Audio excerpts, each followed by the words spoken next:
السلام علیکم. زه یم بختالله جان حسرت او تاسو ګورئ په پښتو پوینټ ټي وي باندې د نن ورځې تر دې دمه خبرونه.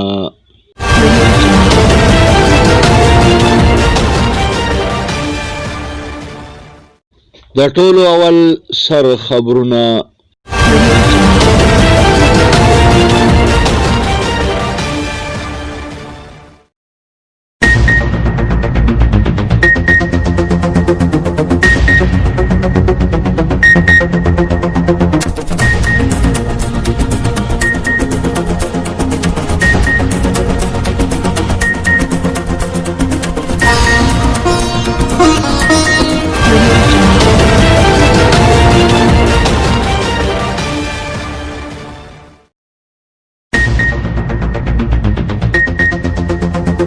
په تیرو 24 غنټو کې کرونا وایرس په ملک کې 40 نور کسان وژلي دي.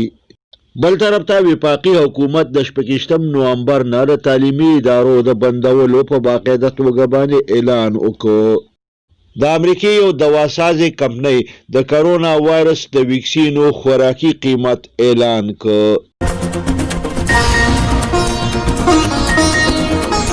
وزیر اعظم عمران خان ویلي دي چې اپوزیشن د خلکو ژوندونه تباه کوي.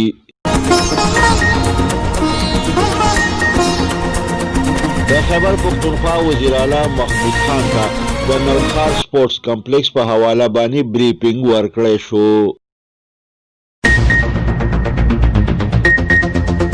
صدر پاکستان د ګالف چیمپیونشپ تقریب ته وینا کړې ده.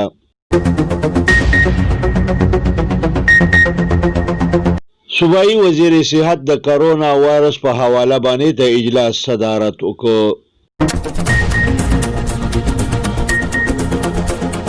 د جمعه اسلامي مرکزی امیر سېنیټر سراج الحق په منګور اسوات کې جلسه عام ته وینا کړې ده.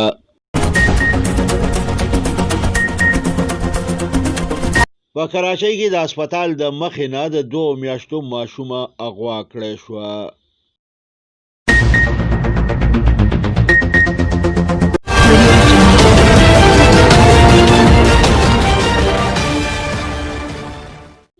اوس د دې خبرونو تفصیل.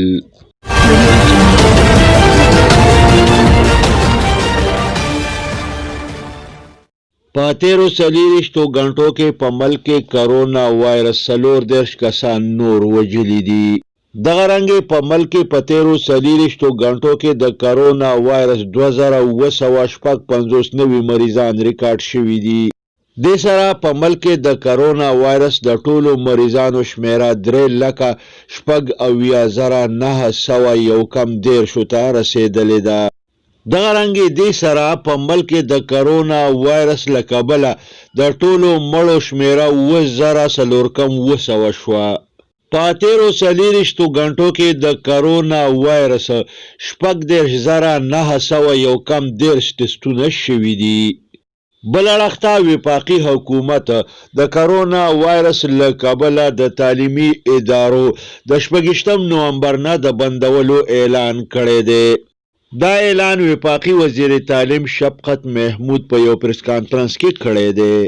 دغه رنګې د زیاته کړې ده چې د 26 نومبر نه بعد 24 دسمبر پورې آنلاین تعلیمي کلاسونه جاری. دا 15 دسمبر نه بعد 10 جنوري پورې د یخنۍ چوټیانې ورکولې کیږي. دغه رنګې به په 11 جنوري باندې دوباره تعلیمي ادارې کولاولې شي. دغه رنګې بل اړخ ته د امریکې یو دواسازي کمپنۍ د کرونا وایرس د ویکسینو د بهر ملکونو دپاره د خوراکي قیمت اعلان کړی دی. دغه رنګې د دې ویکسینو د یو خوراک قیمت د 25 نه د 30 امریکایي ډالرو پورې مقرر کړی شوی دی. د دې کمپنۍ دعوه ده چې دا ویکسین 0.5% کامیاب دي. بل طرف ته د دنیا 20 ملکونو د دې ویکسینو د شفاف تقسیم لپاره د اقداماتو اعلان کړی دی. وزیر اعظم عمران خان ویلي دي چې اپوزیشن د خلکو ژوندونه په خطر کې اچولي دي. د زیاته کړې ده که د لاک ډاون د لګېدو ضرورت راغی نو ټوله ذمه داري به په اپوزیشن جماعتونو باندې راځي. د ویلي دي چې اپوزیشن جماعتونه د شپه او ورځ یوه کې او جلسې دې کوي خو ولې انارو به ورته په یو صورت نه میلاویږي. دا خبرې اترې په خپل یو ټویټ کې کړي دي. د خیبر پښتونخوا وزیر اعلی محمود خان ته د نوخار سپورټس کمپلیکس په حواله باندې بریفینګ ورکړی شو. بل طرف ته د وینا کړې ده چې د پی ډی ایم جلسه پلاپ شو ثابته شوه. قام د ملک د مخالفت بیانیه مسترد کړه. مسترد شوي خلک چې چرته هم لاړ شي د مایوسۍ نه علاوه به ورته هیڅ نه میلاویږي. د اپوزیشن د طرف نه د خلکو ژوند په خطر کې د اچولو کوشش انتهایی درجه افسوسناک دی.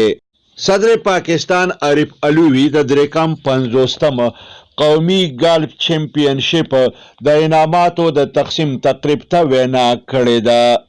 د صحت صوبایي وزیر تیمور سلیم جګړه ویلي دي که د کرونا وایرس د وجې حالات خراب شو نو ټوله ذمہواري به په اپوزیشن جماعتونو پریوزي.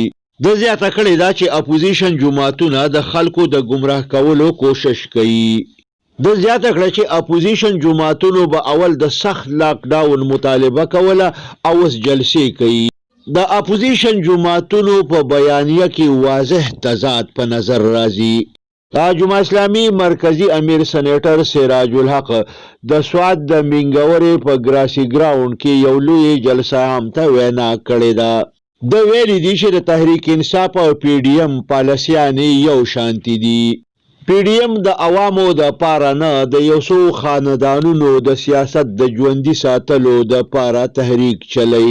دواړه سیاسي قوتونه د اسلام آباد د کرسۍ د پاره نوره کشتي کوي. په کراچۍ کې 2 ورځې مخکې د اسپتال د مخې نه د 2 میاشتو یو ماشومه اغوا شوې ده.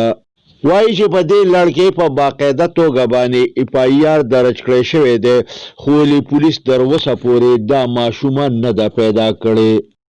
د لوندخوړ د کالو محل 14 کلنه سخته دشمني د جرګې په کوششونو باندې په دوستۍ کې بدله شوه. د صلح د پاره د جرګې مشري د ام پی ای جمشید خان محمد رور ستار خان محمد کوله. د دې صلح په لړ کې د ام پی ای جمشید خان په اجره کې یو شاندار تقریب وشو. د صلح دې تقریب ته ام پی ای جمشید خان محمد او نورو وینا وکړه.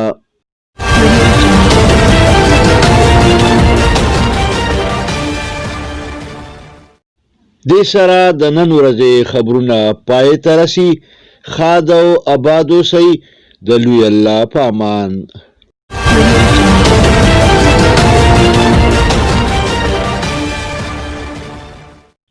کتونکو پښتو پوینټ ټي وي سبسکرایب کړئ.